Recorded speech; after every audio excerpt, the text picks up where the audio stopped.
আপনি কি জানেন বাংলাদেশের সবচেয়ে ক্ষুদ্রতম জেলার নাম কি? হয়তোবা জানেন না। চাপ নেওয়ার দরকার নেই, আমি নিজেই বলে দিচ্ছি। বাংলাদেশের সবচেয়ে ক্ষুদ্রতম জেলা হচ্ছে Meherpur. Hello viewers, welcome my another new video. And আজকের ভিডিওতে আমরা জানার চেষ্টা করব মেহেরপুর জেলা সম্পর্কে। সো উইদাউট বকবক, let's play the video.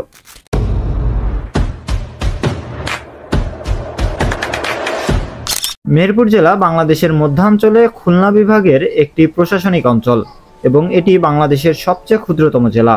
Meherpur জেলা খুব ক্ষুদ্র হলেও এই জেলাতে রয়েছে অনেক ঐতিহাসিক ও গর্ব করার মতো কিছু বিষয়। তো চলুন জেনে নেওয়া যাক সেই সকল কিছু। মুক্তিযুদ্ধের সময় মেহেরপুরে পাকিস্তান বাহিনী ও মুক্তিযোদ্ধাদের মধ্যে সংঘটিত বেশ কিছু প্রাথমিক যুদ্ধের সাক্ষী রয়েছে এই অঞ্চলে। সজ্ঞানে সুস্থ শরীরে শপথ করিতেছি যে আমি আমার প্রাণের বিনিময়ে হইল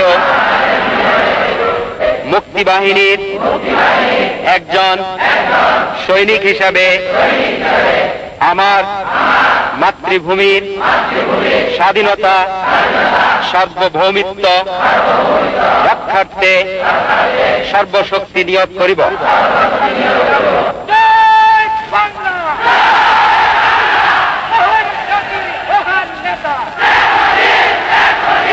মুক্তিযুদ্ধ চলাকালে বাংলাদেশে অস্থায়ী সরকার গঠন করা হয়।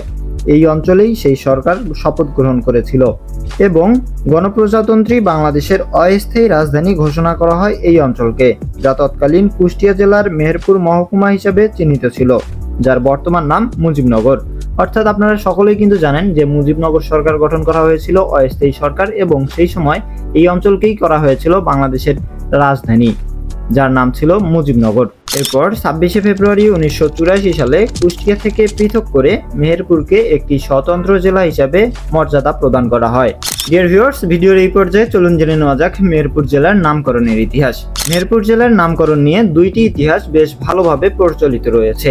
এগুলোর মধ্যে প্রথমটি হচ্ছে ইসলাম প্রচারক দরবেশ মেহের আলীর নাম অনুসারে এই অঞ্চলের নাম রাখা হয় মেহেরপুর। আর দ্বিতীয় তথ্যটি হচ্ছে সেই সময়ের জনপ্রিয় বচনকার মিহির ও তার পুত্রবধূ ভৈরব নদীর তীরে বসবাস করতে শুরু করেন এবং সেই সময় মিহিরের নাম অনুসারে এই অঞ্চলকে ডাকা হতো মিহিরপুর, যা পরবর্তীতে পরিবর্তিত হয়ে মেহেরপুর নামকরণ করা হয়েছে বলে ধারণা করা হয়। মেহেরপুর জেলার আয়তন 716.08 বর্গ কিলোমিটার। মেহেরপুর জেলার অবস্থান নিয়ে যদি কথা বলি, মেহেরপুর জেলার উত্তরে রয়েছে কুষ্টিয়া জেলা ও ভারতের পশ্চিমবঙ্গ, দক্ষিণে রয়েছে চুয়াডাঙ্গা ও ভারতের পশ্চিমবঙ্গ, পূর্বে রয়েছে চুয়াডাঙ্গা ও কুষ্টিয়া জেলা এবং পশ্চিমে রয়েছে ভারতের পশ্চিমবঙ্গ। তিনটি উপজেলা নিয়ে মেহেরপুর জেলা গঠিত।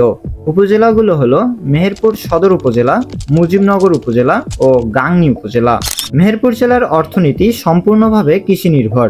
এই জেলায় কৃষি জমির পরিমাণ রয়েছে 60,183 হেক্টর।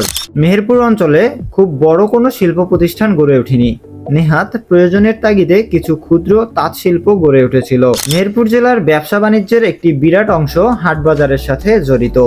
মেহেরপুর জেলার মানুষের সাক্ষরতার হার 53.16%, অর্থাৎ প্রতি 100 জনের মধ্যে 53 জন মানুষ এইখানে শিক্ষিত। মেহেরপুর জেলা আয়তনের দিক থেকে একটু ছোট হলেও এই জেলায় রয়েছে গর্ব করার মতো কিছু স্থান। ডিয়ার ভিউয়ার্স, এই পর্যায়ে চলুন জেনে নেওয়া যাক মেহেরপুর জেলার কিছু ঐতিহাসিক ও গর্ব করার মতো স্থানসমূহের নাম। মেহেরপুর জেলার ঐতিহাসিক স্থানসমূহের মধ্যে সর্বপ্রথম রয়েছে মুজিবনগর, কেননা এটি বাংলাদেশের সর্বপ্রথম রাজধানী। এখানেই মুজিবনগর সরকার গঠন করা হয় এবং সরকার শপথ গ্রহণ করেছিল। এছাড়াও রয়েছে আরো নানান জায়গা, যেমন গোসাইডুবি মসজিদ, শিব মন্দির, বাঘুয়াল পীরের দরবার, বরকত বিবির মাজার ও ভবানীপুর মন্দির। ডিয়ার ভিউয়ার্স, এই ছিল মূলত আজকের আয়োজন। মেহেরপুর জেলা থেকে কে এই ভিডিওটি দেখছেন অথবা আপনার কাছে মেহেরপুর জেলাকে কেমন লাগলো অবশ্যই আমাদেরকে কমেন্টের মাধ্যমে জানিয়ে দিতে পারেন।